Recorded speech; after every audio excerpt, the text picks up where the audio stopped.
తాకట్లో ఉన్న బంగారాన్ని విడిపించి ఆ రోజున మార్కెట్ ధర కట్టి మిగిలిన డబ్బును మీకు అందిస్తుంది కొమ్మూరి గోల్డ్.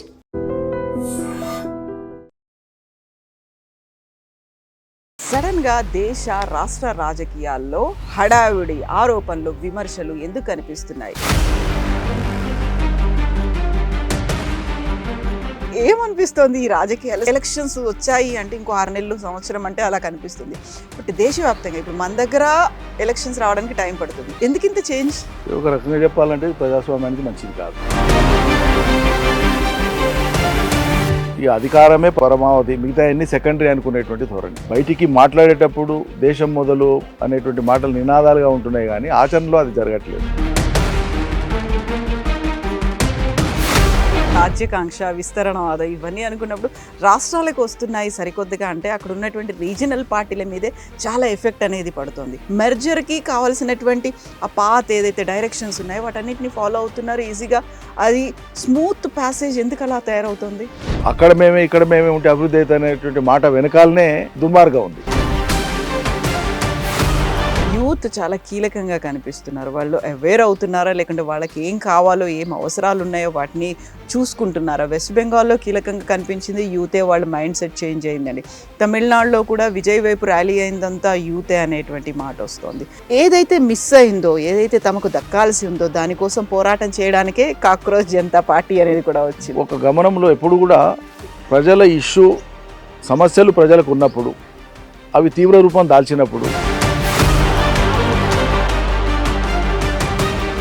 ఖచ్చితంగా కొత్త తరం యువతతోనే ఈ దేశంలో భారీ విప్లవం జరుగుతుంది. ఇది నేను చాలా బలంగా నమ్ముతున్నా. ఇది జరగకుండా ఈ దేశానికి నిష్కృతి లేదు.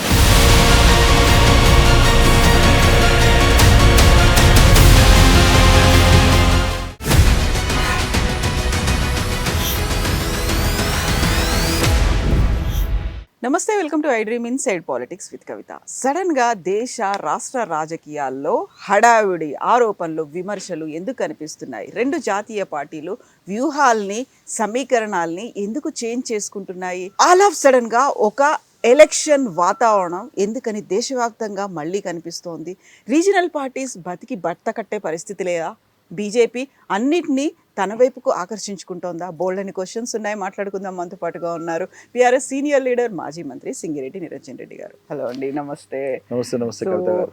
ఎండాకాలం అనుకుంటాం, ఎండాకాలాన్ని మించినటువంటి హాట్ పాలిటిక్స్ ఇప్పుడు కనిపిస్తున్నాయి. ఒక ఎక్స్టెండెడ్ ఎండాకాలమా అంటే దాన్ని మించి కూడా ఉంది. ఏమనిపిస్తోంది ఈ రాజకీయాలు సడన్గా ఇంత? యూజువల్గా మనకి ఎలక్షన్స్ వచ్చాయి అంటే ఇంకో 6 నెలలు సంవత్సరం అంటే అలా కనిపిస్తుంది. బట్ దేశవ్యాప్తంగా ఇప్పుడు మన దగ్గర ఎలక్షన్స్ రావడానికి టైం పడుతుంది. పార్లమెంట్ ఎలక్షన్స్కి ఉంది. ఎందుకింత చేంజ్? ఒక రకంగా చెప్పాలంటే ప్రజాస్వామ్యానికి మంచిది కాదు. ఇప్పుడు experimentation of democracy in India almost 52 నుంచి అనుకుంటే ఇప్పటికీ క్లోజ్ టు 75-76 ఇయర్స్. ఇంత కాలము, ఇన్ని దశాబ్దాల తర్వాత ప్రజాస్వామ్యం ఎక్కువ పరిణతి చెంది ఎక్కువగా ప్రజలు కేంద్రంగా మాత్రమే ఆలోచించేటువంటి విధానాల రూపకల్పన కావాలి, including political reforms within political parties and among the political system. మునుపటికి మించినటువంటి అపసభ్య ధోరణులు, పెడధోరణులు ప్రచరులుతున్నాయంటే దేశం గురించి, ప్రజాస్వామ్యం గురించి ఆలోచించేటువంటి వాళ్ళు చాలా మదనపడే పరిస్థితి. దీనికి హేతువు కారణం ఏంటంటే నేను అనుకోవడం, రాజకీయ పార్టీలు, ప్రధానంగా జాతీయ పార్టీలు, ఈ అధికారమే పరమావధి, మిగతా అన్ని సెకండరీ అనుకునేటువంటి ధోరణి. బయటికి మాట్లాడేటప్పుడు దేశం మొదలు అనేటువంటి మాటలు నినాదాలుగా ఉంటున్నాయి, కానీ ఆచరణలో అది జరగట్లేదు. నిజంగానే ప్రజలు హేతువుగా, ప్రజలు కేంద్ర బిందువుగా ఉన్నప్పుడు ఆ మేరకు ఆలోచించుకొని ముందరికి సాగేటప్పుడు ఇంత హడావిడితో అవసరం లేదు. ఇన్ని రాజకీయపరమైనటువంటి చర్యలు, ప్రతి చర్యలు అవసరం లేదు. ఈ మోతాదు విద్వేషము, ఇప్పుడు విమర్శకు విద్వేషానికి, విమర్శకు తిట్ల పురాణానికి తేడా లేకుండా పోయింది. ఆ విభజన రేఖనే లేదు. అంటే కొత్త తరం వాళ్ళు విమర్శ అంటే తిట్టుకోవడమే అనేటువంటి ఒక భావన వ్యాపించేటట్లు వాతావరణం స్థిరపడ్డది. దీనికి మరి గతంలో ఏలిన కాంగ్రెస్ కానీ, ఇప్పుడు ఏలుతున్నటువంటి బీజేపీ కానీ, ఎన్డీఏ కూటమి కానీ ప్రధాన పాత్రధారులు వీళ్ళే. నిజంగా ఒక రకంగా మీరు చూస్తే సుదీర్ఘంగా ప్రాంతీయ పార్టీలు పరిపాలన చేసినటువంటి ప్రాంతాలలో, ఆయా రాష్ట్రాలలో ఈ పెడధోరణులు ఇంత తీవ్రంగా లేవు. పెడధోరణులు లేవని నేను అనను, కానీ ఇంత తీవ్రంగా లేవు. జాతికి బాధ్యత వహించేటువంటి జాతీయ పార్టీలు నిజంగా బాధ్యత పోషిస్తున్నాం అనుకుంటే చాలా సంయమనంగా విమర్శలు ఉండాలి. అందుకే ఈ హడావిడి అంతా దేనికంటే ఇప్పుడు కాదప్పుడు ఇక్కడ వచ్చింది అధికారం, ఇక్కడ రావాలి, అక్కడ రావాలి, అక్కడ రావాలి, ఇక్కడ రావాలి, మొత్తం అంటే ఈ విస్తరణవాద కాంక్ష ఏదైతే ఉందో మధ్యలో రాజ్యాకాంక్షనే తెలియజేస్తుంది తప్ప అది ప్రజావాంఛితమైనటువంటి వాతావరణం కాదు. సో ఇప్పుడు మీరు అన్న రాజ్యాకాంక్ష, విస్తరణవాదం ఇవన్నీ అనుకున్నప్పుడు రాష్ట్రాలకు వస్తున్నాయి సరికొద్దిగా అంటే అక్కడ ఉన్నటువంటి రీజనల్ పార్టీల మీదే చాలా ఎఫెక్ట్ అనేది పడుతుంది. వెరీ రీసెంట్గా వెస్ట్ బెంగాల్ ఎలక్షన్స్ తీసుకుంటే ఇప్పుడు అక్కడ బీజేపీ ఎంటర్ అయిపోయింది. కొన్ని దశాబ్దాల తర్వాత అక్కడ ఉన్నటువంటి పార్టీలన్నీ పోయాయి, బీజేపీ ఎంటర్ అయింది అనుకున్నప్పుడు సరికొత్తగా టీఎంసీకి చెందినటువంటి ఎమ్మెల్యేలు అక్కడ రెబెల్ అవుతున్నారు. అట్ ద సేమ్ టైం ఒక 20 మంది దాకా ఎంపీలు, ఆల్మోస్ట్ వాళ్ళకి 40 వరకు ఎంపీలు ఉంటే 20 మంది దాకా బీజేపీలో జాయిన్ అవ్వడానికే చూస్తున్నారు. మెర్జర్కి కావాల్సినటువంటి ఆ పాత్ ఏదైతే డైరెక్షన్స్ ఉన్నాయో వాటన్నిటిని ఫాలో అవుతున్నారు ఈజీగా. అది స్మూత్ ప్యాసేజ్ ఎందుకు అలా తయారవుతుంది? అంటే దేశంలో ఒక వింత పోకడైతే అది వాంఛితమైంది కాదు. నిజంగానే దేశం యొక్క స్వరూపాన్ని, ఇక్కడ ఉండే రాజ్యాంగ స్ఫూర్తిని కరెక్ట్గా అర్థం చేసుకొని పరిపాలన చేయాలనుకున్నప్పుడు రాష్ట్రాలు వాటికి ఉండేటువంటి వాటి మనుగడ అవి సాగించేటట్లుగా దోహదపడాలి కేంద్రం ఎప్పుడైనా. అది ఆరోగ్యకరమైనటువంటి పరిస్థితి. ఎందుకంటే భిన్న సంస్కృతులు, భిన్న భాషలు, భిన్న ఆచార వ్యవహారాలతో కూడినటువంటి ఒక సమైక్య దేశం ఇది. ప్రాంతీయంగా లోకలైజ్డ్గా ఎవరి ప్రాధాన్యతలు వాళ్ళకు ఉంటాయి. అందుకోసమే కదా ఈ ఫెడరల్ స్ట్రక్చర్లో బాధ్యతలకు సంబంధించి, పాలనకు సంబంధించి రాజ్యాంగపరంగానే కేంద్రం యొక్క బాధ్యతలు, రాష్ట్రాల యొక్క బాధ్యతలు చాలా లోతు అధ్యయనం చేసి నిర్వచింపబడినాయి. వాటిని అమలు చేయకుండా మేము మొత్తం బుల్డోజ్ చేసేస్తాం అనేటువంటి విధంగా మాట్లాడుతున్నప్పుడు అక్కడ మేమే ఇక్కడ మేమే ఉంటే అభివృద్ధి అవుతుంది అనేటువంటి మాట వెనకాలనే దుర్మార్గం ఉంది. డబుల్ ఇంజన్ సర్కార్. అది రాజ్యాంగ స్ఫూర్తికి విరుద్ధం అండి. ఇప్పుడు రాజ్యాంగ రక్షణ రాష్ట్రాల యొక్క ఫెడరల్ వ్యవస్థని కాపాడడం. ఆ ఫెడరలిజం మీద నమ్మకమే లేకుండా మేము ఉంటేనే ఉంటుంది అంటే మీరు రాష్ట్రాల యొక్క ఉనికిని ప్రశ్నిస్తున్నట్లు, అంతే కదా. అవును, రాష్ట్రాల ఉనికిని ప్రశ్నించడం అంటే ఏంది? భౌగోళికంగా ఒక ప్రాంతం యొక్క ఉనికిని ప్రశ్నించడం కాదు, అక్కడ ఉండేటువంటి ఆ ప్రజల యొక్క మనోభావాలు, భాష, సంస్కృతి, ఆచార వ్యవహారాలు, వాళ్ళ చరిత్ర, వీటన్నింటిని కూడా మరుగున పడేసి ఏవి కాదు అని చెప్పి మీకు నచ్చింది ఇంపోజ్ చేయడం అనేటువంటిది దాని వెనుక ఉండేటువంటి అర్థం అంతిమంగా. ఇది ఎట్లా సరైన ధోరణి అవుతుంది? దేశం శాంతియుతంగా పురోగమనం వైపు ప్రయాణం చేసి అభివృద్ధి సాధించాలంటే అన్ని ప్రాంతీయ పార్టీలు లేదా అన్ని ప్రాంతాలు ప్రజలు రేపు ఇంకెక్కువ మెచ్యూరిటీ వచ్చి వాళ్ళు కోరుకొని ప్రతి రాష్ట్రంలో ప్రజలే ఒక్కటే జాతీయ పార్టీ ఉండాలి లేదా రెండే జాతీయ పార్టీలు నిర్ణయం తీసుకుంటే అంతిమంగా ప్రజల ఇష్టం అది. కానీ మీరు బుల్డోజ్ చేయడం ఏంది, ఇంపోజ్ చేయడం ఏంది? ఇప్పుడు తమిళనాడు ఉంది, సరే ప్రజాస్వామ్యం, ఎన్నికల ప్రక్రియ, అనేక అవకతవకలు జరిగినాయి, కేంద్ర ఎన్నికల సంఘం నుంచి కింది దాకా అంతా కూడా బలప్రయోగమే జరిగిందనేటువంటి విమర్శలు ఉన్నాయి. అక్కడ ఇప్పుడు అర్జెంటుగా ఎంపీలు మారకపోతేనంటే ఇప్పుడు ఉండే కేంద్ర ప్రభుత్వానికి ఏమన్నా ఆపద వచ్చిందా? కాకపోతే సరికొత్తగా ఇప్పుడు మళ్ళీ ఉమెన్ రిజర్వేషన్ బిల్లు, లేకుంటే పునర్విభజనకి సంబంధించి వాటికి మద్దతు కావాలి, మద్దతు అక్కడ తక్కువ ఉంది రాజ్యసభలో కూడా. మరి ఇదే ప్రయత్నం గత ఎన్నికల కంటే ముందే చేసి ఉంటే అయిపోయేది కదా, ఎందుకు చేయలేదు? అంటే చారిత్రకంగా ఆయా ప్రాంతాలకు ఉండే ప్రాధాన్యతల్ని విస్మరించడం మూలంగానే ఆ ఫలితాలు వచ్చినాయి. ఇప్పుడు కాంగ్రెస్ లాంటి పార్టీ స్వతంత్రం తెచ్చినామని చెప్పుకునేటువంటి పార్టీ కూడా బెంగాల్లో సుదీర్ఘకాలం పరిపాలన చేయలేకపోయింది. తొలినాళ్లలో తప్పిస్తే ఆ తర్వాత బెంగాల్లో అవకాశమే లేకుండా పోయింది కాంగ్రెస్కి. లెఫ్ట్ ఫ్రంట్ కూటమి, సిపిఎం పార్టీ వాళ్ళు సుదీర్ఘకాలం వాళ్ళు చేశారు, తర్వాత 3 టర్ములు మమతా చేసినారు. ఇప్పుడు మొదటిసారి బీజేపీకి వచ్చింది. అంటే అక్కడ మనకు కనిపించే ఒక వెలితి ఏంటంటే ఆ రాష్ట్రానికి సంబంధించినటువంటి వాళ్ళ స్వీయ అస్తిత్వం అనండి, లేకుంటే ఆ బెంగాలీలకు సంబంధించినటువంటి ఉనికి అనండి, ప్రాంతీయ భావం అనండి దేశంలో ఉంటూనే. ఇప్పుడు భారతదేశ స్వతంత్రం కోసం జరిగినటువంటి పోరాటంలో బెంగాలీల పాత్ర మరవలింది కదా. భారతదేశంలో వచ్చినటువంటి సంస్కరణ ఉద్యమాలలో ఆద్యులు బెంగాలీలు కదా, సాహిత్యంలో బెంగాలీలు కదా, నోబెల్ బహుమతి వచ్చింది బెంగాల్ కదా.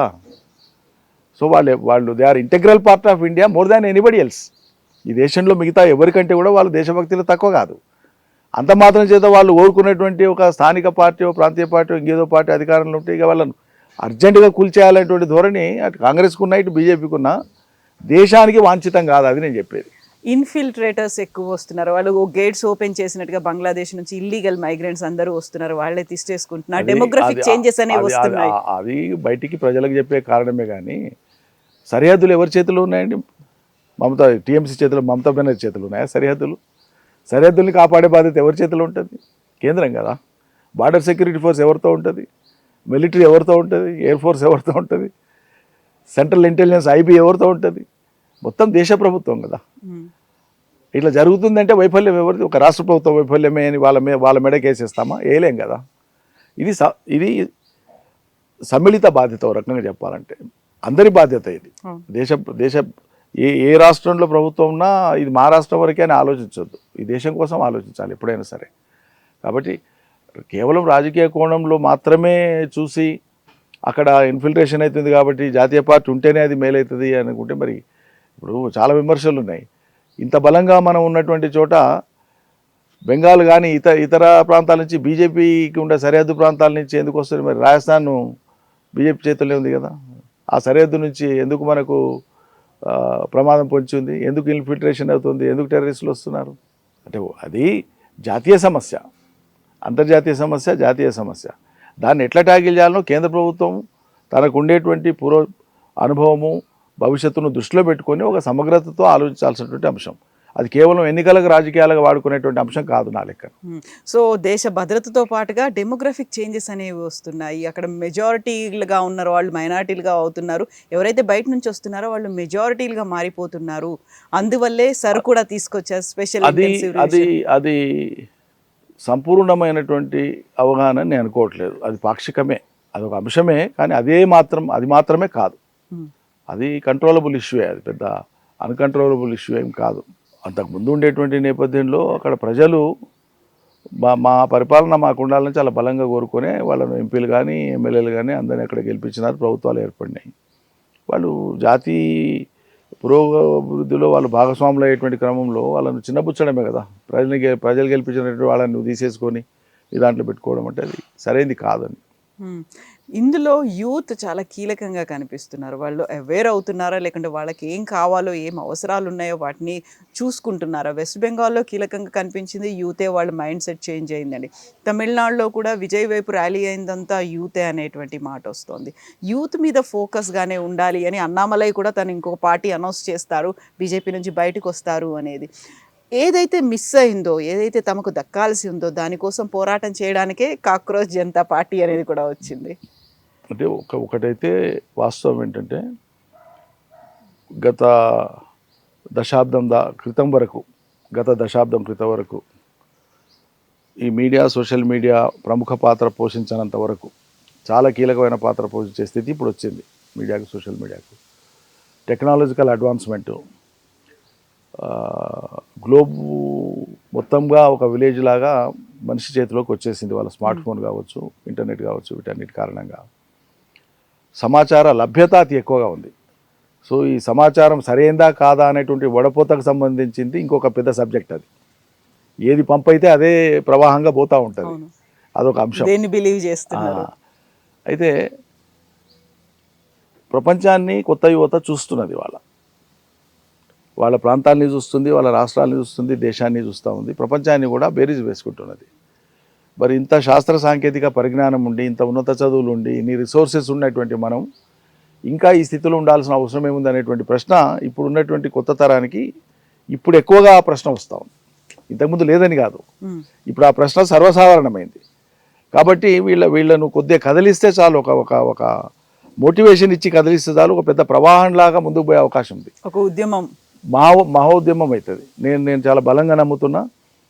పోయినంతకాలం ఇంకెవరినో బూచి చూపించి కాంగ్రెస్ పార్టీ అధికారంలోకి ఉండాలనుకోవడం కానీ, లేకుంటే ఇక మతమనో, జాతీయవాదమనో, ఇంకోటనో వరుసగా ప్రతి ఎన్నికలకు అదే ప్రక్రియను వాడుకొని బీజేపీ అధికారంలో ఉండాలనుకోవడం మాత్రం ఈ దురాశగానే మిగిలిపోతాయి. ఈ నిరాశ చెందగా తప్పదు ఈ దేశంలోని జాతీయ పార్టీలు. నేను చాలా బలంగా నమ్ముతున్నా ఈ విషయాన్ని. ఎందుకంటే అంతిమంగా ప్రజలకు, అదేవిధంగా కొత్త తరానికి ఈ డెలివరీ మెకానిజం అనేటువంటిది రీచ్ లేనంత వరకు, ఆ గ్యాప్ ఉన్నంత వరకు తప్పకుండా వీళ్ళు ఒక దారి వెతుక్కోవాల్సిన స్థితి ఏర్పడుతుంది. లేకపోతే ఒక్క వ్యాఖ్యతోన సుప్రీంకోర్టు ప్రధాన న్యాయమూర్తి గారి యొక్క వ్యాఖ్యతోన ఇంత కలకలం కొద్ది రోజుల లోపల ఇప్పుడు వాళ్ళని సర్ప్రైజ్ చేసేస్తే కూడా ఆగట్లేదు. కొద్ది రోజులలో వాళ్ళు ఇట్లా పుట్టగొడుగులాగా వచ్చేస్తుంది. దేనికి సంకేతం అది? మొత్తం భారత సమాజంలో ఉండేటువంటి యువతకు సంబంధించిన కొత్త తరానికి సంబంధించినటువంటి ఆశలకు ఒక రూపం కావాలనేటువంటి దానికి ఇది ఒక సంకేతం. ఇది చాలా చాలా లోతుగా అధ్యయనం చేయాల్సినటువంటి అంశం. రాజకీయ పార్టీలు విస్మరించజాలనే అంశం ఇది. 100% వాళ్ళ దారి వాళ్ళు వెతుకుంటారు. దారి వెతుకోవడం అంటే పక్క దారి పట్టడం ఇంకోటి కాదు. ఈ దేశానికి అవసరమైనటువంటి దారిని నిర్దేశించడంలో రేపు వాళ్ళు కీలక పాత్ర పోషిస్తారని నేను నమ్ముతున్నా. ప్రాపర్ డైరెక్షన్లో వెళ్తున్నారా? వాళ్ళని గైడ్ చేస్తోంది ఎవరు? డైరెక్షన్ అనేది ఒక గమనంలో ఎప్పుడు కూడా ప్రజల సమస్యలు ప్రజలకు ఉన్నప్పుడు, అవి తీవ్ర రూపం దాల్చినప్పుడు, వాటికి ఉన్న ఎస్టాబ్లిష్మెంట్ పరిష్కారాలు ఇవ్వలేనప్పుడు తప్పకుండా పరిష్కారాల దిశ అది ఎటువంటిదంటే నీరు ప్రవాహం వచ్చినప్పుడు తన దారి తాను వెతుక్కుంటుందని. సో ఆ దారికి ఒక క్రమాన్ని చూపించేటువంటిదే నాయకత్వం. ఎప్పుడు కూడా వైజ్గా ఉండేటువంటి పీపుల్ లేదా సమాజం యొక్క గమనాన్ని అంచనా వేయగలిగినటువంటి వాళ్ళు, నిస్వార్థంగా నిష్పక్షపాతంగా ప్రజల హితాన్ని కోరేటువంటి వాళ్ళు, ఇటు కాదురా బాబు ఇటు పోతే బాగుంటుందని నడపగలిగిన వాళ్ళు, విశ్వాసం ఉన్నవాళ్ళు, వాళ్ళు ప్రజలకు విశ్వాసం కల్పిస్తే తప్పకుండా ఈ తరం అంతా కూడా ఒక కొత్త రూపం తీసుకోవడానికి అవకాశం. భారతదేశంలో రేపు జరగబోయేటువంటిది మరో విప్లవం అంటూ జరిగితే, విప్లవం అంటే అది బ్లడ్ షెడ్ కానక్కర్లేదు, ఆర్మ్డ్ రెవల్యూషన్ కానక్కర్లేదు, భావ విప్లవమే, చైతన్య విప్లవమే. ఖచ్చితంగా కొత్త తరం యువతతోనే ఈ దేశంలో భారీ విప్లవం జరుగుతుంది. ఇది నేను చాలా బలంగా నమ్ముతున్నా. ఇది జరగకుండా ఈ దేశానికి నిష్కృతి లేదు. ఈ సాంప్రదాయ పార్టీలు, సాంప్రదాయ రాజకీయాలు ఇక వయసు మళ్ళిందాకా కూడా తామే పాత్ర పోషించాలనేది కొత్త తరం ఇష్టపడతలేదు. వయసు, అనుభవం, పరిణతి కొత్త తరానికి ఉపయోగపడాలి కానీ కొత్త తరాన్ని సప్రెస్ చేయడానికి ఉపయోగపడకూడదు. సో ఇప్పుడు కొత్త తరాన్ని ఒక ప్రాపర్ డైరెక్షన్లో తీసుకెళ్లాలి, ఒక కొత్త ఉద్యమం రావాలి అనుకున్నప్పుడు గతంలో వచ్చినటువంటి తెలంగాణ ఉద్యమం తొలి దశ తర్వాత మలిదశ ఉద్యమం చూసి 12 ఏళ్ళు అయిన తర్వాత మళ్ళీ సరికొత్తగా తెలంగాణ గురించి, రాష్ట్ర ఏర్పాటు గురించి మళ్ళీ మాట్లాడుకోవడం అంటే అసెంబ్లీ వేదికగా జరుగుతోంది, అది పార్లమెంటు సాక్షిగా జరుగుతోంది, ఆ తర్వాత వీధుల్లో జరుగుతోంది, బహిరంగ సభల్లో కూడా జరుగుతోంది. తెలంగాణ రాష్ట్ర ఏర్పాటు ప్రాపర్గా జరగలేదు అనే దాంతో పాటుగా ప్రాంతీయవాదం ఉందా అనేటువంటి ఒక మాట కూడా. అంటే తెలంగాణ గురించి, తెలంగాణ ప్రజల జీవన స్థితిగతుల గురించి, వాళ్లకు జరగాల్సిన మేలు గురించి, వాళ్ళు తలపెట్టిన మార్పు గురించి తెలంగాణ ప్రజలు ఆలోచించుకుంటారు. తెలంగాణ ప్రజలకు ఏదైనా వెళ్తే అనిపిస్తే వాళ్ళే చెప్తారు. దీని మీద తీర్పులు ఇవ్వడానికో, దీని మీద విశ్లేషణ చేయడానికో తెలంగాణను వ్యతిరేకించినటువంటి వాళ్ళకి ఆ నైతికత లేదు, ఆ హక్కు లేదు. అట్లా వాళ్ళు ఆలోచిస్తే కూడా వాళ్ళ మూర్ఖత్వం అది. మీరు బాగుండాలని నేను కోరుకుంటా కానీ మీరు ఎట్లా బాగుండడానికి నేను ప్రణాళిక వేయాల్సిన అవసరం లేదు. మీ కాపురం మీకు తెలుసు ఎట్లా బాగుండాలో.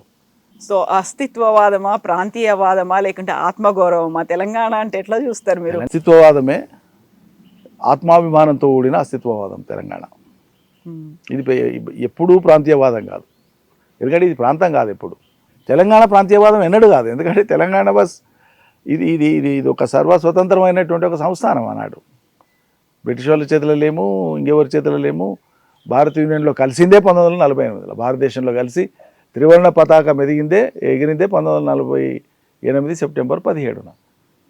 కాబట్టి అంతకు ముందు దాకా ఉండేటువంటి మేమే ఒక సర్వస్వతంత్ర ప్రాంతం అయితే మమ్మల్ని ప్రాంతీయవాదులు, మీది ప్రాంతీయవాదం అని మాట్లాడితే అది అవగాహన రాహిత్యము. చరిత్ర మీద అవగాహన లేనటువంటి వాళ్ళు, ఏమాత్రం సోగి లేనటువంటి వాళ్ళు మాట్లాడేటువంటి మాట, దాన్ని పెద్ద పట్టించుకోవాల్సిన అవసరం లేదు. తెలంగాణ రాష్ట్ర ఏర్పాటుకు సంబంధించి ప్రతిసారి వినిపించేటువంటి ఒక మాట ప్రాపర్గా జరగలేదు అనేది. సో తల్లిని చంపి బిడ్డను బతికించారు అనే దాంతో పాటుగా పాకిస్తాన్ విభజనతో పోల్చడం అనేది, అది కూడా బీజేపీ ఎంపీ పార్లమెంట్లో చెప్పడం. అదే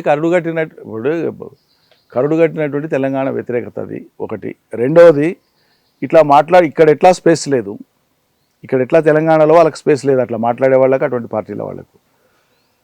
అవతల ప్రాంతంలోనైనా తమకు ఉండేటువంటి పట్టును ఇంకా పెంచుకొని ఇంకా ముందుకు పోవడానికి వాళ్ళు చేసే ప్రయత్నాల్లో భాగమే అటువంటి వ్యాఖ్యలు తప్ప దాన్ని పెద్దగా వ్యూహాత్మకమైన గొప్ప తెలివితేటలతో ఉన్న రాజకీయంగా నేను చూడట్లేదు. సో ఇక్కడ పట్టులేని రాజకీయాలు జరుగుతున్నాయి అనుకుంటే ఇక్కడ మళ్ళీ ఎమర్జ్ అవ్వాలి అనేటువంటి ఒక మాట ఉంది. ఇప్పటికీ 8 పార్లమెంటు, 8 అసెంబ్లీ సెగ్మెంట్స్ వచ్చిన తర్వాత BJP next target west Bengal తర్వాత పంజాబ్ అండ్ తెలంగాణ మీదే ఫోకస్ పెట్టి వస్తుంది. మా టార్గెట్ తెలంగాణ అనేది. ఆ దిశగా మోదీ బహిరంగ సభ. వాళ్ళు ఆశించవచ్చు, ఏదైనా రాజకీయ పార్టీ ఏ ప్రాంతానికైనా విస్తరించి ఎక్కడైనా అధికారం చేపట్టాలని వాళ్ళ కార్యాచరణ పెట్టుకోవడానికి ఎవరేం ఆక్షేపించరు, అంతిమంగా ప్రజలు నిర్ణయిస్తారు. ఇప్పుడు 8 మంది కాంగ్రెస్ 8 మంది బీజేపీ ఎంపీలను గెలిపించిన తర్వాత తెలంగాణ ప్రజలు ఎట్లా పశ్చాత్తాపడుతుండ్రో కనిపిస్తూ ఉంది. దేశంలో ఏ కూటమి అధికారంలో ఉండాలనేటువంటి ఒక విభజన రేఖ పైనుంచి గీసినప్పుడు ఈ పక్క కాంగ్రెస్ కూటమి, ఈ పక్క బీజేపీ కూటమి, రెండిట్లో ఏదో ఒకటి అధికారం అనే ఒక అవకాశాన్ని ప్రజలు తీసుకున్నారు తప్పిస్తే వాళ్ళని మెచ్చి కోరి మీరైతేనే ఈ నిధులు పట్టుకొస్తారని నేను గెలిపియలే. వాళ్ళ అచేతనమైనటువంటి పాత్ర ఇలా బయటపడింది కాబట్టి ఇలా ప్రజలు పశ్చాత్తాపడుతుంది. ఇప్పుడు బీజేపీ వెస్ట్ బెంగాల్ తర్వాత పంజాబ్ అండ్ తెలంగాణ ఆయా రాష్ట్రాల్లో వాళ్ళు పాగా వేసుకుంటున్నారు. నెక్స్ట్ పాగా ఇదేంటే ఇదేం వెనకటికి దండయాత్ర చేసుకుంటూ పోయి రాజులు ఒక రాజ్యం తర్వాత ఓ రాజ్యం, లేకుంటే ఓ సంస్థానం తర్వాత ఓ సంస్థానం కొట్టుకుంటూ వచ్చినా నా కత్తికి ఎదురు లేదు, మా జెండా పాతినాం అనేటువంటి రోజులు కావు ఇవి. ప్రజలు ఎప్పుడు ఎవరిని నేలకు విసిరేసి కొడతారో దేశంలో చాలా అనుభవాలు ఉన్నాయి. అది అందరికీ వర్తిస్తుంది, అందరి నాయకులకు వర్తిస్తుంది. ఎస్, అందరికీ వర్తిస్తుంది, అందరి నాయకులకు కూడా వర్తిస్తుంది. అంటే ప్రజలు మీరు మంచి చేస్తే ఎత్తుకోవాలని ఏం లేదు, వాళ్ళ దృష్టికోణం వేరే ఉండొచ్చు, ఒక్కోసారి నిర్ణయం వేరే తీసుకుంటారు. వీటిని ఎరిగి ప్రవర్తించాలి తప్ప ఇక మేము అనుకున్నది మేము చేసేస్తామంటే ఇప్పుడు చేస్తారు, మీరు అధికారంలో ఉన్నారు కాబట్టి. రేపు ఇవన్నీ మళ్ళీ మీరు ప్రజల దగ్గరికి పోయినప్పుడు ఇవన్నీ మీ ప్రశ్నల రూపంలో మీకు ఎదురవుతాయి కదా, అప్పుడు మీరు ఫేస్ చేయాల్సి ఉంటుంది. కొన్ని రాష్ట్రాల్లో వాళ్ళ బెంగాల్లో బీజేపీ గెలిచింది అనడానికి, బెంగాలే కాదు ఎక్కడైనా సరే ఒక జాతీయ పార్టీకి ఆడ అవకాశం వస్తుందంటే ఇంకో జాతీయ పార్టీ దాదాపుగా ఆడ లేని టైంలోనే అట్లా అవకాశం వస్తుంది. రెండు జాతీయ పార్టీలు ఒక ప్రాంతీయ పార్టీ కనుక ఉన్నటువంటి చోట ఒక జాతీయ పార్టీ మార్జినలైజ్ అవుతుంది, ఒక జాతీయ పార్టీ ఉంటుంది ఫీల్డ్లో, ప్రాంతీయ పార్టీ ఉంటుంది. ప్రాంతీయ పార్టీ జాతీయ పార్టీ మధ్యలోనే పోటీ ఉంటుంది. ఉదాహరణకు మీరు తమిళనాడు తీసుకోండి, అక్కడ బీజేపీ ఆల్మోస్ట్ నాన్ ఎంటిటీ, జాతీయ పార్టీ కానీ అక్కడ పాత్ర పోషించే అవకాశం లేదు. అత్యంత బలంగా ఉన్నది ప్రాంతీయ పార్టీ. సరే మొన్న విజయ్ గెలిచిండవచ్చు, అక్కడైనా విజయ్ గెలిచిండు ప్రాంతీయ పార్టీగా, కానీ బీజేపీ గెలవలే, కాంగ్రెస్ గెలవలే. తమిళనాడు రాజ్యం వెళ్ళినంత కాలము కాంగ్రెస్ పొత్తుతో మొన్నటిదాకా స్టాలిన్ ఉన్నారు, డిఎంకే ఉన్నది. సో బెంగాల్లో కూడా ఏంటంటే బెంగాల్లో కాంగ్రెస్ అత్యంత బలహీన పడిపోయింది. ఒకసారి బెంగాల్లో కాంగ్రెస్ బలహీన పడిపోయిన తర్వాత బలమైనటువంటి ప్రాంతీయ పార్టీ మమతా ఉన్నారు, తృణమూల్ కాంగ్రెస్ ఉన్నారు. ప్రజలు ఏ కారణాల చేతనైనా మమతాను వద్దనుకుంటే మూడోసారి అయిపోయింది ఆమెది, నాలుగోసారి మీరు ఇందాక చెప్పినట్టు చాలా ఫ్యాక్టర్స్ ఉండొచ్చు, బార్డర్ ఇష్యూస్ ఉండొచ్చు, ఇన్ఫిల్ట్రేషన్ ఉండొచ్చు, వరుసగా ఈమెనే నాని ఉండొచ్చు, యాంటీ ఇన్కంబెన్సీ ఉండొచ్చు, రకరకాల కారణాలకు తోడుగా బీజేపీ చాలా పట్టుదాగా పనిచేసి ఎన్నికల కమిషన్ నుంచి మొదలు పెట్టుకుంటే కింది దాకా వాళ్ళ యంత్రాంగాన్ని అంతా కూడా మొత్తం అక్కడ మోహరించి వాళ్ళు చేసే ప్రయత్నాలన్నీ చేసినారు. ఇది పత్రికలలో మీడియాలో వచ్చింది, రాజకీయ విశ్లేషణలు కూడా మనం చూసినాం. కాబట్టి అక్కడ కాంగ్రెస్ మార్జినలైజ్ అయిపోయిన తర్వాత మిగిలింది ఏంటి, అక్కడ మీకు టీఎంసీ అండ్ బీజేపీ మాత్రమే. సో ఒకవేళ టీఎంసీకి వద్దనుకుంటే ఆటోమేటిక్గా బీజేపీకి ఆడ అవకాశం ఇచ్చినారు. అట్లా రేపు తెలంగాణలో ఇప్పుడు ఆల్రెడీ రూలింగ్ పార్టీగా కాంగ్రెస్ ఉంది, అపోజిషన్గా బీఆర్ఎస్ ఉంది. ఈరోజు అపోజిషన్ పార్టీగా బీజేపీ ఎమర్జ్ అయ్యేది లేదు, ఎందుకంటే ఇద్దరు రూలింగ్ పార్టీస్గానే ఉన్నారు ఇవాళ తెలంగాణ ప్రజల దృష్టిలో. ఒకరు కేంద్రంలో ఉన్నా, ఒకరు రాష్ట్రంలో ఉన్నా తెలంగాణ ప్రయోజనాలకు సంబంధించినంత వరకు వాళ్ళు కలిసే ఉన్నారు. ప్రజలకు తెలుస్తానే ఉంది కదా, తెలంగాణ ప్రజలకు. నీటి హక్కుల విషయంలో కావచ్చు, దైనందినంగా జరిగే కార్యక్రమాల్లో కావచ్చు, దైనందిన రాజకీయ విషయాల్లో కావచ్చు, దైనందిన ఘటనలు జరిగినప్పుడు స్పందించే తీరులు కావచ్చు, ఈ రెండింటికి తేడా చూస్తలేరు తెలంగాణ ప్రజలు. బీఆర్ఎస్ ఒక పొలిటికల్ ఎంటిటీ, రెండు జాతీయ పార్టీలు కలిపి ఒక పొలిటికల్ ఎంటిటీ. ఈ రెండు జాతీయ పార్టీలలో ఇప్పటికిప్పుడు ఉన్నటువంటి స్థితి వాళ్ళ అధికార కాంగ్రెస్గా ఉంది కాబట్టి కాంగ్రెస్ పార్టీ వాళ్ళు బెటర్ ఫెడరల్స్ మీద ఉంటారు బీజేపీ కంటేనే అనేది. సో రేపు ప్రజలు బీఆర్ఎస్ను చూస్ చేసుకున్నప్పుడు రెండు జాతీయ పార్టీలలో ఒక జాతీయ పార్టీ రాష్ట్రంలో కీలక పాత్ర పోషిస్తుంది, ఇంకోటి మార్జినలైజ్ అయిపోతుంది. అందువల్ల రేపు అక్కడేదో కడగని తిప్పి ఆడ మేము పాదం మోపినట్లు రేపు తెలంగాణలో కూడా మోపుతాం అంటే సాధ్యం కాదు అని నేను చెప్తాను. సో రెండు జాతీయ పార్టీల్లో ఏది ఉంటుంది, ఏది మార్జినలైజ్, అది రేపటి పరిస్థితిని బట్టి మనం చూడాల్సి ఉంటుంది. ఇక్కడ రెండు క్వశ్చన్లు వస్తున్నాయి. మెల్లిమెల్లిగా బీజేపీ అన్ని రీజనల్ పార్టీస్ని తనలో కలుపుకుంటోంది అనే మాట వినిపించింది. మహారాష్ట్రలో చూసాము, ఆ తర్వాత ఇప్పుడు వెస్ట్ బెంగాల్లో కనిపిస్తోంది. అన్నిటిని తనలో కలుపుకుంటోంది అనుకున్నప్పుడు ఇక్కడ కూడా అదే ప్రయత్నం చేయబోతోంది అనేటువంటి ఒక అనాలిసిస్లు వినిపిస్తున్నాయి. At the same time regional party అంత స్ట్రాంగ్గా బీఆర్ఎస్ పార్టీ ఉండబోతోందా, నెక్స్ట్ గవర్నమెంట్ ఎలా వస్తుంది అనేది దాంతోపాటు కేటీఆర్ వెరీ రీసెంట్గా చెప్పారు 90 సీట్లు మాకే వస్తాయి, మేమే వస్తామని. అంత స్ట్రాంగ్గా మీరు ఎట్లా చెప్తున్నారు? ఎందుకంటే ఒకవైపు ఒక థ్రెట్ అనేది కనిపిస్తుంది, ఒకవైపు ఏమో డౌట్ఫుల్నెస్ అనేది ఉంది అని. నేను ఏమంటానంటే మీరు రాష్ట్రం ఏర్పడిన కొత్తలో 2014లో తీసుకో, ఆ రోజు సరే అంతకు ముందున్న నేపథ్యంలో అపాయింటెడ్ డేట్ను ముందుకు జరిపితే మాకు రాజ్యం కంటే కూడా ముఖ్యము, తెలంగాణ ముఖ్యం అని చెప్పి కేసీఆర్ ప్రకటించినారు. కాంగ్రెస్ ఎందుకో తక్కువ అంచనా వేసి చులకన చేసి నిర్లక్ష్యం చేసింది. ఇక వాళ్ళు ఎట్లా అంటే ఒకసారి తెలంగాణ ప్రకటించి ఇచ్చేసినాక కేసీఆర్ ఇంటికాడ ఎవరు ఉంటారా, కాకి కూడా వాళ్ళదు, ఇగ కూడా వాళ్ళదు, మొత్తం మేమే ఉంటామని కాంగ్రెస్ వాళ్ళు చాలా అవహేళన పూర్వక వ్యాఖ్యలు చేసినారు. ఆనాడు కేసీఆర్ ఒంటరి పోరుకుపోయినారు అనివార్య పరిస్థితులలో. తెలంగాణ ఇచ్చినామని ఎంత ఆకాశం అంతా ఎగిరి డబ్బలు గుద్దుకొని మాట్లాడినటువంటి కాంగ్రెస్ను ప్రతిపక్షంలో కూర్చోబెట్టినారు. కేసీఆర్కి అవకాశం ఇచ్చినారు ప్రజలు. రెండవసారి మళ్ళీ ఒంటరిగానే పోటీలోకి పోయినాం, ఇంకా హెచ్చు మెజార్టీతో ఇచ్చినారు. సరే మూడోసారి 1.8% ఆఫ్ ఓట్స్తో అధికారం చేజారింది. 39 సీట్లు వచ్చి ఒక 10-15 సీట్ల దాకా దాదాపు లెస్ దాన్ 5,000 ఓట్స్తో ఓడిపోయింది రాష్ట్రం. కాబట్టి ఇప్పుడు రేపు బీఆర్ఎస్కు స్థానం లేదు, లేకుంటే అసలు ఎవరున్నారు ఫీల్డ్ మీద ఉన్నది ఎవరు? ఇప్పుడు మొన్న మీకు స్థానిక సంస్థల ఎన్నికలైనాయి, మున్సిపల్ ఎన్నికలైనాయి, గ్రామ పంచాయతీల ఎన్నికలైనాయి. బీజేపీ ఎక్కడన్నా ప్రజెన్స్ ఉందా? ఉంటే కాంగ్రెస్, లేకుంటే బీఆర్ఎస్ఏ. మేము 35-40% సీట్లు వచ్చినాయి మాకు. మేము అధికారంలో ఉన్ననాడు కాంగ్రెస్కి 5% రాలేదు, 5% రాలేదు. మొత్తం జిల్లాలు స్వీప్ చేసినాం మేము. సెంట్రల్ బ్యాంకులు కానీ, కోఆపరేటివ్ సెక్టర్ కానీ, పంచాయతీరాజ్ సెక్టర్ కానీ, జిల్లా పరిషత్తులు కానీ, అడప ఆడ కొన్ని జడ్పీటీసీలు వచ్చినాయి కాంగ్రెస్కి. ఆడ కొద్దిపాటి 5-6 మున్సిపాలిటీస్ వచ్చినాయి. కానీ మొన్న ఆల్మోస్ట్ 40% బీఆర్ఎస్ కైవసం చేసుకున్నది. Where is the presence of BJP? ఎన్నికల క్షేత్రంలో ఎక్కడుంది? నేను ఎవరిని తగ్గించడం కోసం చెప్తలేను. ప్రజలు చూసే క్రమము ఇప్పటికిప్పుడు తెలంగాణ రాష్ట్రంలో మేము బీజేపీ పక్షాన పోతే లేదా బీజేపీ అధికారంలో ఉంటే మాకేదో మేలు జరుగుతున్నటువంటి భ్రమలలో అయితే ప్రజలు లేరు. రేవంత్ రెడ్డి పరిపాలన బాగాలేదు అని రేవంత్ రెడ్డిని ఒక మాట అంటున్నారు ప్రజలు అంటే తక్షణం వాళ్ళే అంటున్నారు పోల్చుకొని. కేసీఆర్ పరిపాలన ఎంత బాగుండే, కేసీఆర్ బాగుండే, మళ్ళీ కేసీఆరే రావాలని అంటున్నారు. కానీ మోడీ రావాలి, బీజేపీ రావాలి, వస్తే మాకు నీళ్ళు వస్తాయని ప్రజలు అంటున్నారా? అయితే ఇక్కడే మన భవన్లోనే బాల్కా సుమన్ చేసినటువంటి వ్యాఖ్యలు, ధర్నాకు పిలుపునిస్తే 100 మందిలో 5 రైతులు ఉన్నారు, మొత్తం అంతా బీఆర్ఎస్. అది చాలా స్పొరాడిక్ ఇన్సిడెంట్, దాని పెద్ద ప్రామాణికంగా తీసుకోవాల్సిన అవసరం లేదు. యుక్త వయసులో ఉండేటువంటి పిల్లలు ఒక్కోసారి తెలిసి తెలియక ఏదైనా నోరు జారినా దాన్ని ప్రామాణికమైనటువంటి వ్యాఖ్యగా మీరు కూడా పరిగణించొద్దు. అది ఆవేశంలోనూ స్లిప్ ఆఫ్ టంగ్లోనూ ఏదైనా 1-2 వ్యాఖ్యలు వచ్చింటాయి ఎప్పుడన్నా, అదే ప్రామాణికం కాదు కదా. మీరు వనపర్తిని రెగ్యులర్గా అక్కడ యాక్టివిటీస్ అనేవి చూస్తుంటారు. అక్కడ ఇప్పుడు పరిస్థితులు మారాయి అంటారా? అక్కడ ఉన్నటువంటి ప్రజలు నీళ్ళ నిరంజన్ రెడ్డి అనేవాళ్ళు వ్యక్తులను కేంద్రం చేసి ఆలోచించడం అనేటువంటిది నేను నమ్మే సిద్ధాంతం కాదు. ఒక పరిస్థితి, ఒక వాతావరణము, ఒక రాజకీయ అనివార్యత, అది సృష్టించే పరిణామాలను బట్టి ప్రజలు నిర్ణయాలు తీసుకుంటారు. అక్కడ వ్యక్తులుగా మనం పోషించిన పాత్ర కూడా లెక్కలోకి వస్తుంది. కానీ అది మాత్రమే ఉండదు. సో ఇప్పుడు నేను బలంగా నమ్ముతున్నా, ఒక వనపర్తిని కాదు, ఉమ్మడి పాలమూరు జిల్లాలోని అన్ని సెగ్మెంట్లు కూడా మేము నిత్యం ఏదో కార్యక్రమాల్లో భాగస్వాములం అవుతున్నాం. నాయకత్వాన్ని నడిపేయడంలో కానీ, సూచనలు ఇవ్వడం కానీ, మేము అక్కడ పోయి పార్టిసిపేట్ చేయడం కావచ్చు.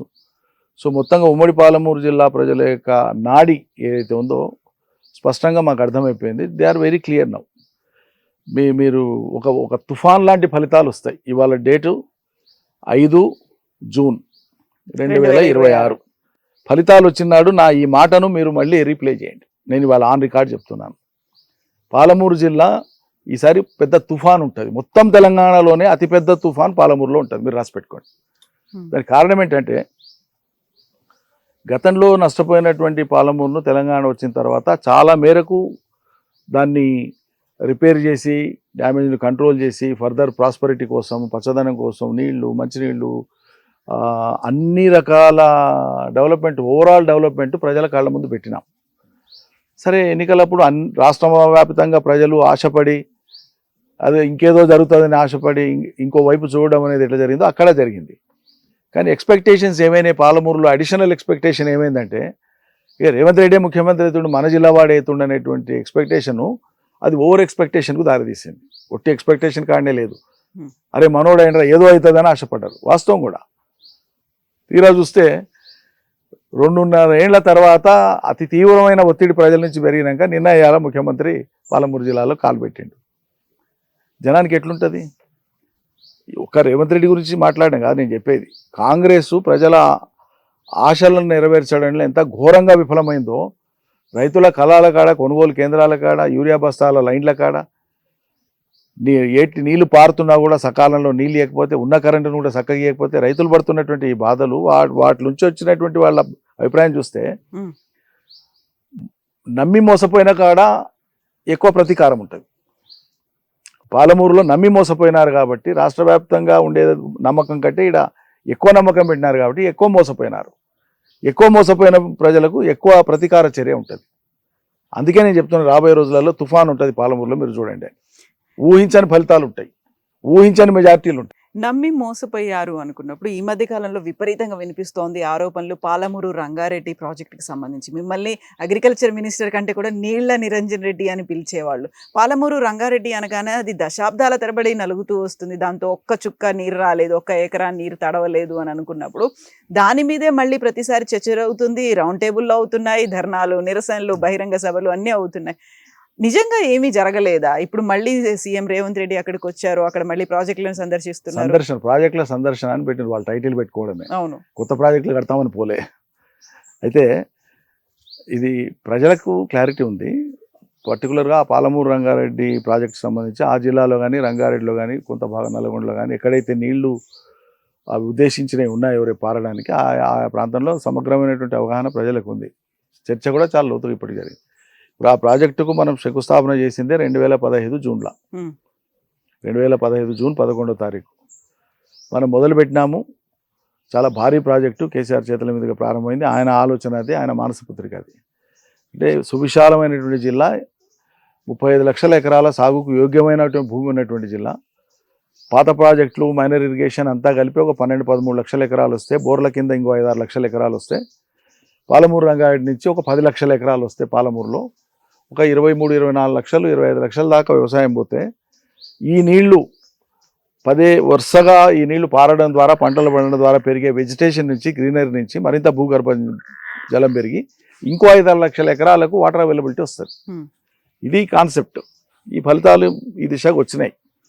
పాలమూరు రంగారెడ్డిని మనం మొదలుపెట్టి పూర్తి చేసుకుందాం అనుకునే లోపలనే వీళ్ళు ఎన్నో రకాల కేసులు వేసినారు. భూసేకరణకు అడ్డం పడ్డారు, ప్రాజెక్టు పనులకు అంతరాయం కల్పించినారు, గ్రీన్ ట్రిబ్యునల్ పోయినారు, పర్యావరణ కేంద్రానికి పోయినారు, తర్వాత కేంద్ర ప్రభుత్వం దగ్గర ఆందోళనలతోనే కేసులు వేయించినారు, సుప్రీంకోర్టులో కేసులు వేయించినారు, హైకోర్టులో కేసులు వేయించినారు, కలిసి పనిచేసినారు. ఆ ప్రాజెక్టుకు అవసరమైనటువంటి మొత్తం భూసేకరణ 27,165 ఎకరాలు. మేము 27,000 ఎకరాలు చేసేసినాం, కంప్లీటెడ్. భూసేకరణ ఆల్మోస్ట్ లేదు, మిగిలింది అంతా 100-150 ఎకరాలు మాత్రమే. 27,000 ఎకరాల భూసేకరణ చేసినాం. 5 రిజర్వాయర్లు కట్టినాం. 5వ రిజర్వాయర్ ఉద్దండాపూర్ లేటుగా కట్టినాం, అక్కడ భూసేకరణ సమస్య ఉన్నది. 4 పంపింగ్ స్టేషన్లు ఉంటాయి మొత్తం ప్రాజెక్టులో. 4 పంపింగ్ స్టేషన్లు, surge pool, electro mechanical works, high tension power lines మొత్తం కంప్లీట్ చేసినాం. కొద్దిగా మిగిలినటువంటివి ఒక పంపింగ్ స్టేషన్ నుంచి ఇంకో పంపింగ్ స్టేషన్ వచ్చే వరకు కొంత టనల్ ఉంటుంది, కొంత ఓపెన్ కెనాల్ ఉంటుంది. ఇట్లా ప్రతి రిజర్వాయర్ కాడికి ఉండేటువంటి ఈ సిస్టమ్ ఇట్లా ఎక్కుతుంది. అన్ని పనులు కంప్లీట్ చేసినాం. కొద్దిగా అక్కడక్కడ ప్యాచ్ వర్కులు మిగిలినాయి. మా ప్రభుత్వం పోయింది. ఆ ప్యాచ్ వర్కులు వీళ్ళు సీరియస్గా వచ్చిన రోజే మరుసటి నాడే పని మొదలుపెట్టి చేసి ఉంటే 6-7 నెలల కాలము 1200-1300 కోట్ల రూపాయలతోనే పూర్తయ్యేది. అప్పుడు మిగిలే పనులు ఏంటి?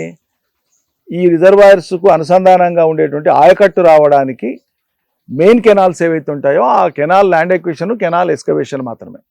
మేము ఆ కెనాల్స్ కూడా టెండర్స్ పిలిచినాం. కెనాల్స్ ఎప్పుడైనా సరే, ఏ ప్రాజెక్టు దగ్గరైనా సరే చివర్లో దొడతారు. ఎందుకంటే ముందే మీరు కెనాల్ తవ్వి పెడితే మీ కాస్ట్ అనేటువంటిది అక్యుములేట్ అయిపోతుంది. ఈ పని మీరు రిజర్వాయర్ కట్టినాక, పంపింగ్ స్టేషన్ చేసినాక చేసే పని. అప్పుడు మీకు తక్కువ బడ్జెట్తో అవుతుంది. ఎస్కలేషన్ ఉంటుంది, రేట్స్ ఎస్కలేషన్ ఉంటుంది, దట్ ఈస్ డిఫరెంట్.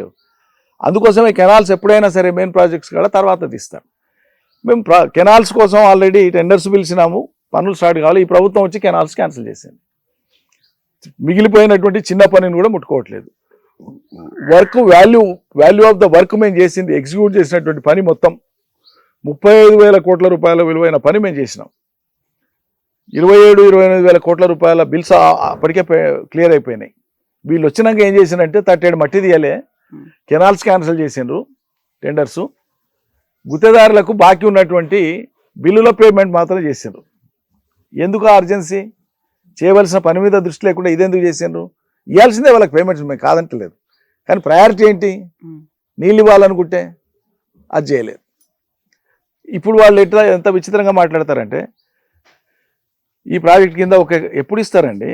మీరు 10 లక్షలు పెట్టి ఒక ఇల్లు కట్టినా, ఒక 1 కోటి రూపాయలు పెట్టి కట్టినా, 10 కోట్ల ఇల్లు మీరు కట్టుకున్నా, 1 లక్ష రూపాయల ఇల్లు కట్టినా, అంతా చేసినాక మీరు తలుపులు దర్వాజాలు పెట్టి బాత్రూమ్ టాయిలెట్ నీళ్లు, ఒంటింటి నీళ్ళు వచ్చేటట్లు చేసుకున్నాక కదా మీరు గృహప్రవేశం చేసేది, అవునా కదా?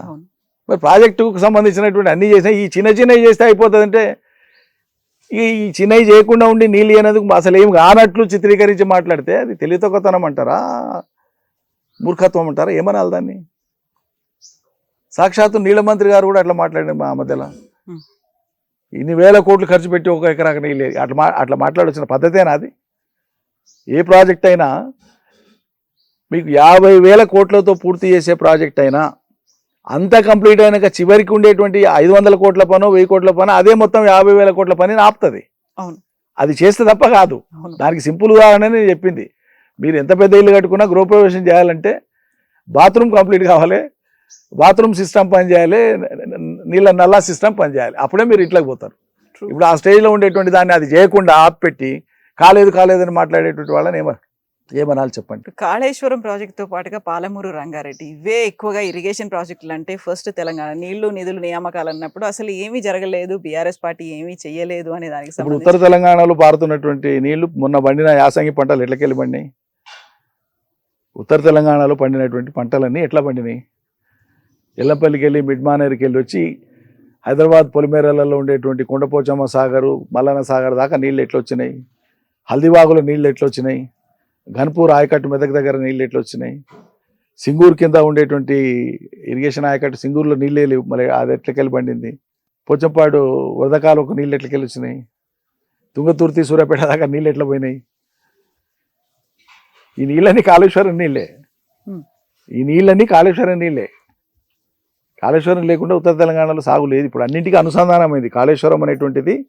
టోటల్ ఉత్తర తెలంగాణ నీటిపారుదల వ్యవస్థ మొత్తానికి అనుసంధానమైన ప్రాజెక్టు కాళేశ్వరం. ఇప్పుడు చేయాల్సిన పోరాటాలు చాలా ఉన్నాయి, ఇవన్నీ కూడా ప్రజా సమస్యలు, వీటన్నిటి మీద ముందుకెళ్లాల్సినటువంటి అవసరం అయితే ఉంది. వీటన్నిటి గురించి కేసీఆర్ ఏదైనా మాట్లాడతారనుకుంటే 12 ఏళ్ళు అయింది ఇప్పుడు తెలంగాణ రాష్ట్రం కవిత గారు, నేను ఏమంటున్నానంటే, ఒక రాజకీయ పార్టీ అనేటువంటిది ఇట్స్ ఎ పొలిటికల్ ఇన్స్టిట్యూషన్.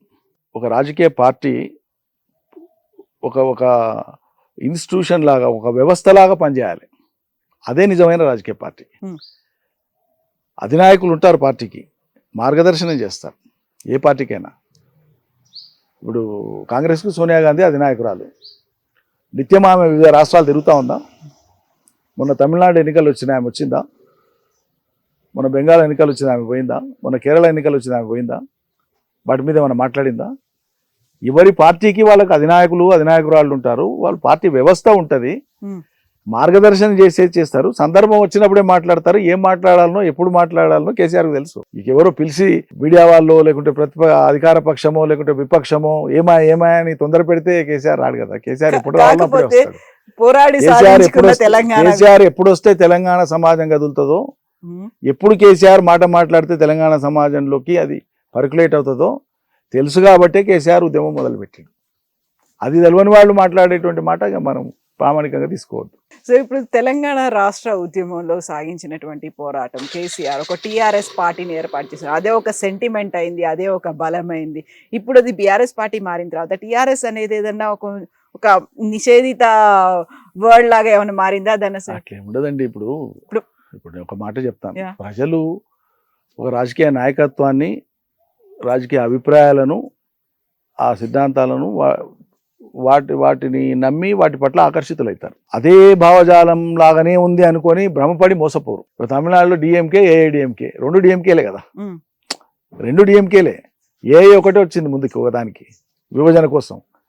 అంత మాత్రం చేత కరుణానిధికి వేద్దాం అనుకునేటువంటి వాళ్ళు పొరపాటుకి ఇంకోరికి వేసినరా? వేయలేదు కదా. ఇప్పుడు మీరు సూపర్ బజార్కో మార్కెట్కో పోతారు, ఒకే తిరిగా కనిపించేటి ఉంటేనే దాంట్లో ఏరి కోరి తీస్తారు. వంకాయలు తీసుకున్నా, టమాటాలు తీసుకున్నా ఒక్కొక్క దాన్ని చూసి పుచ్చుపట్టిందా, ఎండిపోయిందా, పండు మంచిగా ఉందా, ఆరోగ్యంగా ఉందా లేదు చూసి తీసుకుంటారు. ప్రజలు రాజకీయ పార్టీని ఎన్నుకునేటప్పుడు, కోరుకునేటప్పుడు ఏది ఎవరు అనేది అంత స్పష్టత లేకుండా ఉంటారా? ప్రజలకు అబండెంట్ క్లారిటీ ఉంది. పేరును పోలిన పేరో, నినాదాన్ని పోలిన నినాదాన్ని బట్టో అది ప్రజలు భ్రమలకు గురవుతారంటే ప్రజల యొక్క చైతన్య స్థాయిని తక్కువ అంచనా వేసినట్లు. దాని ద్వారా ఏదో లబ్ధి జరుగుతుందని ఆశిస్తే అట్లా ఆశించేటువంటి వాళ్ళకి అవగాహన లేదన్నట్లు మనం అర్థం చేసుకోవాలి. ఓకే, ప్రజలకి కంప్లీట్ క్లారిటీ ఉంది, ప్రజలు ఎవరిని కోరుకుంటున్నారు 100% ఉందండి. అంతేందుకు మీకు సింగిల్ విండో ఎలక్షన్స్ వస్తాయి, గ్రామ పంచాయతీ ఎలక్షన్స్ వస్తాయి, పొలిటికల్ పార్టీస్ గుర్తులు ఉండవు. సింగిల్ విండో ఎన్నికలు వస్తే 10-12 మంది డైరెక్టర్లు ఉంటారు ఒక సొసైటీ పరిధిలో. రకరకాల సింబల్స్ ఉంటాయి, ఒక ఆకు ఉంటుంది, ఒక ఫ్లవర్ ఉంటుంది, ఒక వాచ్ ఉంటుంది, ఒక కలద్దాలు ఏవేవో ఉంటాయి. కవిత ఏ గుర్తుతో ఉందని వాళ్ళకు మిమ్మల్ని గెలిపేయాలనుకుంటే డైరెక్టర్గా ఆ వేసేటువంటి రైతు ఈమె గుర్తు ఏది కనుక్కొనే స్పష్టంగా పోయి దాని మీదనే వేస్తాడు తప్ప అబ్బో 10 ఉన్నాయి బెంబేలు ఎత్తిపోతారా? అంత క్లారిటీ ఉంటుందండి జనానికి. వెయ్యదలుచుకున్నప్పుడు ఫలానా వాళ్ళకి వేయాలనుకున్నప్పుడు ఇంక మీకు పొరపాటు జరగదు. ఏదన్నా బ్లర్డ్ అయ్యి ఉండో ఆ పైన వచ్చేటప్పుడు కొంచెం పొరపాటుగా ఏలు వనికి కిందికి రావడము అటువంటి చిన్న చితగా మిస్టేకులు ఉంటాయి తప్పిస్తే ప్రజలు అదేదో కన్ఫ్యూజ్ అయ్యి అయ్యో ఇదా అదా అని తెలుసుకోలేక ఓటేసేంత సందిగ్ధత అయితే ఉండదు. పేరుతో సెంటిమెంట్ దానికి కనెక్ట్ అవ్వడాలు అట్లాంటివి పెద్ద ఫరక్ పడదు. తెలంగాణ అంటే కేసీఆర్ అంటే తెలంగాణ. అది ఎవరు అవునన్నా కాదన్నా అది చరిత్ర, రేపటి భవిష్యత్తు కూడా అదే ఉంటుంది. అధికారంలో ఉండని అధికారంలో లేకపోని అది చెరగని ముద్ర. అది చెరగని ముద్ర. కేసీఆర్ తెలంగాణ అనేది చెరగని ముద్ర. మిగతావన్నీ కూడా యాడింగ్ ఫ్యాక్టర్సే. మిగతా అంతా కూడా ఎవరి పాత్ర లేదని కాదు, తప్పకుండా ఎవరి పాత్ర అయినా ఉంటుంది. కోరుకున్న వాళ్ళందరి పాత్ర ఉంటుంది. ఇంట్లో కూర్చొని తపన పడినటువంటి వాళ్ళు కూడా భాగస్వాములే ఉద్యమంలో. ఫిజికల్గా పాల్గొంటేనే పాల్గొన్నట్లు కాదు, అనేక రూపాల్లో భాగస్వామ్యం ఉంటుంది ఉద్యమంలో. ఒక్కోరు రీతిన తోడ్పడింటారు. కాబట్టి అంతిమంగా ప్రారంభం మలిదశ ఉద్యమానికి దానికి ఒక రాజకీయ రూపం ఇచ్చి ఆ ప్రవాహాన్ని సరిగ్గా తీసుకొని పోయి తీరం దాటించేదాకా విజయ తీరాలను నడిపించినటువంటి ఘనత కేసీఆర్దే. కాబట్టి దాన్ని ఎవ్వరు చెరిపేయలేరు. దాన్ని ఎవ్వరు చిన్నగా చేసే ప్రయత్నం చేసినా కూడా అది చిన్నగా కాదు. కేసీఆర్ రిటైర్డ్ హర్ట్ అయ్యారు, రిటైర్ అయ్యి ఫామ్ హౌస్ లో ఉన్నారు అనేటువంటి ఒక ప్రచారం పెద్ద ఎత్తున క్యాంపెయిన్ జరుగుతున్నప్పుడు మళ్ళీ బలంగా 2 జాతీయ పార్టీలతో ఢీకొనడానికి మొత్తం అందరినీ ఏకం చేసుకొని మళ్ళీ ముందుకెళ్లడం అనేది, జాతీయ పార్టీలతో ఢీకొనడం కంటే కూడా జాతీయ పార్టీలు కేసీఆర్ను ఢీకొనే పనిలో పోటీ పడుతున్నాయి. కేసీఆర్ వాళ్ళతో ఢీకొనట్లేదు. కేసీఆర్కి క్షేత్రాన్ని తెలంగాణ నమ్ముకొని బలంగా ఉన్నారు. ఆ 2 జాతీయ పార్టీలే ఇలా ఢీకొంటున్నాయి KCR. That is the power of KCR. That is the power of Telangana. Thank you so much, Niranjan Reddy garu. Thank you. Thank you.